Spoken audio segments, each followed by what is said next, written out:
Então vamos lá, recebendo ele, Dr. Juan, online aqui com a gente mais uma vez para colaborar com o nosso programa, colaborar aí com informações claras e objetivas para a população em meio a esta pandemia. A SIC TV tem se esforçado para trazer tudo isso. Tudo bem, doutor? Tudo bem, sim, senhora. Então, doutor, a Organização Mundial de Saúde, ela destacou na última segunda-feira que o Brasil, ele é um dos países com um maior aumento de casos de Covid-19. A que a gente pode atribuir esse aumento? O aumento reflete diferentes cenários possíveis. Um dos cenários mais importantes que está refletindo é, em parte, a desorganização com que se estão fazendo todas as medidas que deveriam ser muito bem coordenadas no tempo, no momento, no local, e vemos que diferentes partes, talvez pelo Brasil ter um tamanho continental, ele reflete também características muito diferentes, populacionais, de densidade e de organização cidadã. Isso é algo muito importante que nos tem demonstrado que as sociedades que conseguem ter uma organização muito mais comunitária, elas conseguem passar pelos picos da epidemia com maior tranquilidade. Quando o senhor fala em pico da pandemia, aqui no nosso país já passamos por esse pico, e o que seria de fato o pico, doutor? O pico da pandemia é uma somatória em que a gente vai todos os dias somando os casos novos, e essa somatória dos casos novos vão colocando num gráfico. Quando os casos novos começam a estabilizar-se e esse número de casos novos começa a diminuir, nós atingimos o pico e já estamos na segunda fase de desaceleração dessa pandemia. Brasil é provável que ainda não atingiu esse pico, e é provável que, a diferença de outros países, esse pico não seja curto no tempo e se possa estender mais, dependendo das ações comunitárias que se tomam. Apesar de ainda não termos alcançado, possivelmente não termos alcançado esse pico, doutor, a gente já tem aí alguns estados, como Rio de Janeiro e também Maranhão, aumentando aí a sua flexibilização de abertura de estabelecimentos, de locais abertos. O que o senhor acha disso? Já era o momento de alguns estados brasileiros estarem adotando essa flexibilização, ou ainda é uma medida um pouco precoce? É muito difícil ter uma posição clara a esse respeito, porque a decisão da reabertura envolve, além da saúde, a importância da prática econômica para famílias e para pessoas que estão em situação econômica muito vulnerável. Então, é um equilíbrio que é muito difícil. Talvez, próximos anos, quando a gente tenha todos os dados desta pandemia, a gente possa concluir algumas questões de se foi no momento certo, se foi muito precoce, se foi muito tardio essa reabertura. Então, eu tenho a sensação, vendo nosso hospital de referência, o Semetron, completamente lotado, e vendo o número de casos novos todos os dias, que ainda aqui nós não atingimos o pico, e que esse pico se pode prolongar mais, porque o isolamento social está bastante relaxado. Isso que eu queria aproveitar para perguntar, doutor. Num comparativo de Rondônia com os demais estados brasileiros, até pela chegada, a detecção do vírus que ocorreu inicialmente em outros estados, pelo nosso posicionamento geográfico, pela questão da nossa população. ainda estamos distantes, em Rondônia, dos demais estados, região sul, sudeste do país, por exemplo? Eles estão, de certa forma, mais à frente do que nós para este pico e para uma desaceleração do número de casos? É uma conclusão que, olhando para os dados, permite pensar em vários elementos.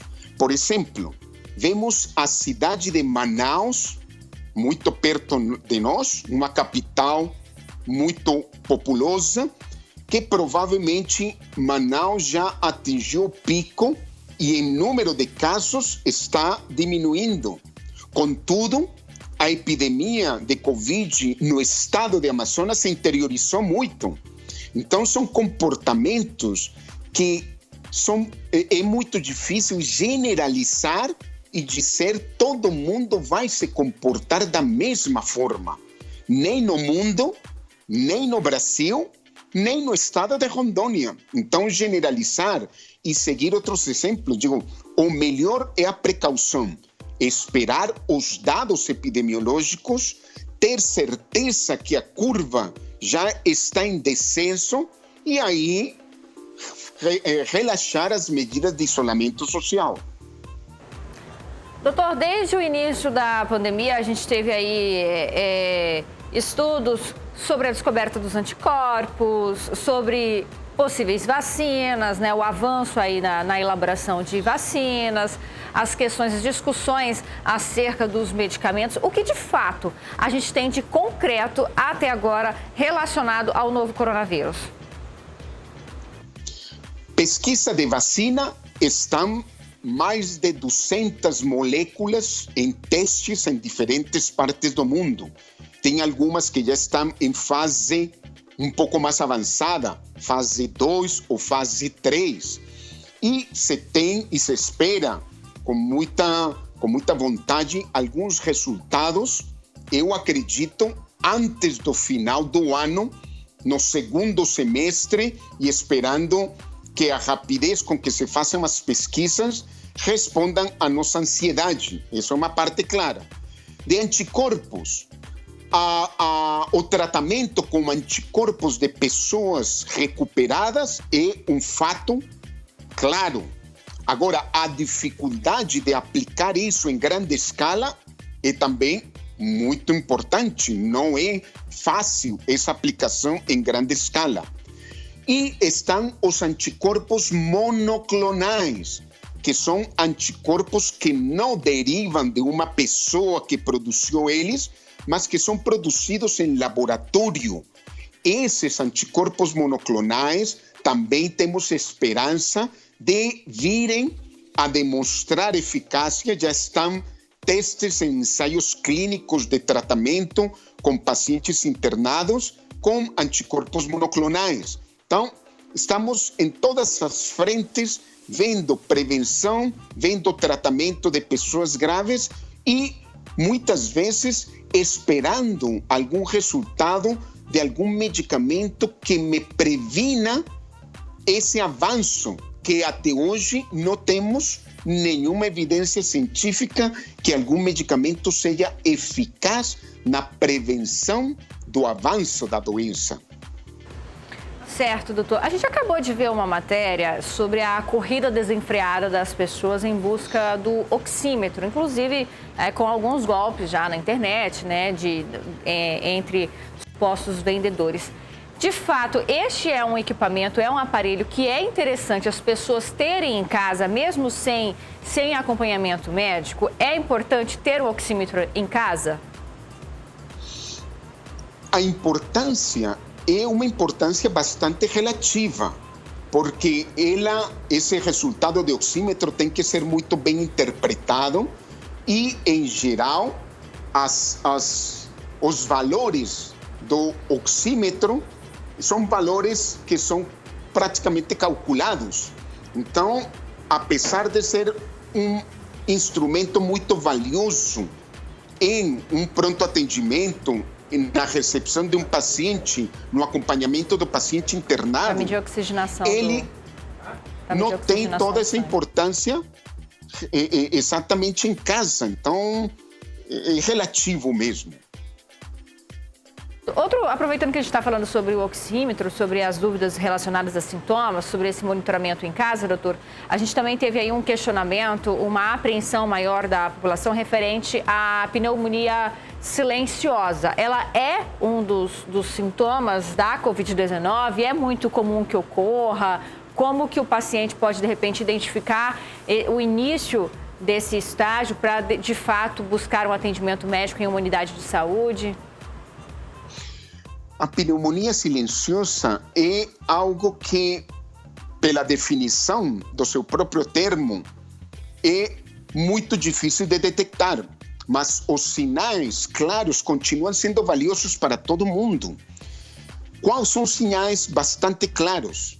A frequência respiratória.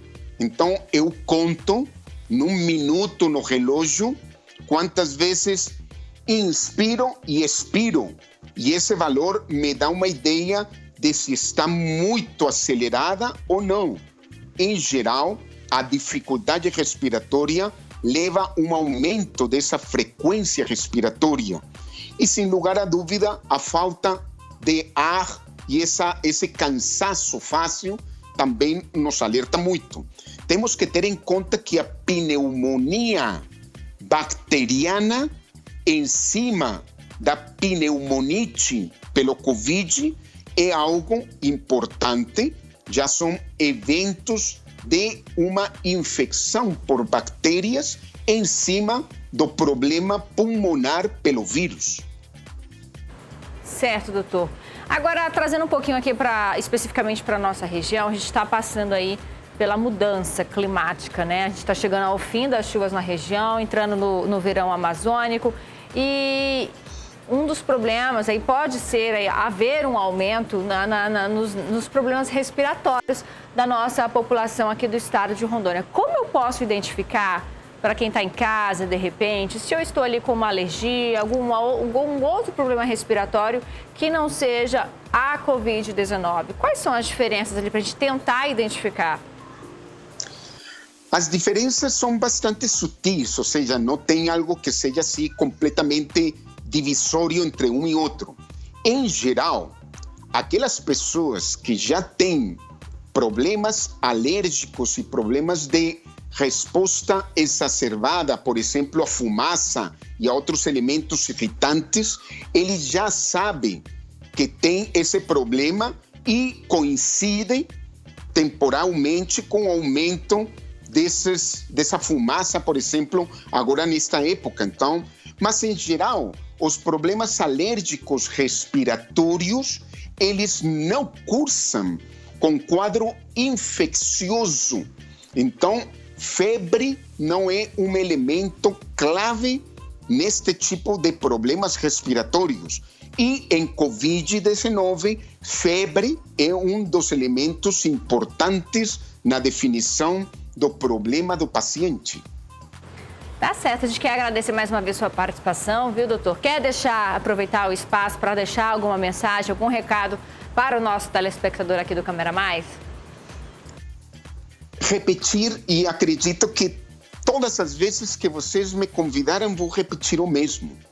Ainda não chegamos no pico. O isolamento social está muito aquém do desejado e estamos lotando os hospitais de referência. Isso só melhora quando as pessoas que não têm uma obrigação muito importante de sair de casa, façam isso. Fiquem em casa o máximo possível. Tá certo. Obrigada, viu, doutor Juan? Por nada. Tudo de bom. Então, a gente aí atualizando alguns fatos sobre a Covid-19, realmente uma doença muito nova. Doutor Juan, que exerce aí um trabalho de excelência também em pesquisas, colaborando com o nosso Conversando com o Doutor de hoje, que volta na próxima semana.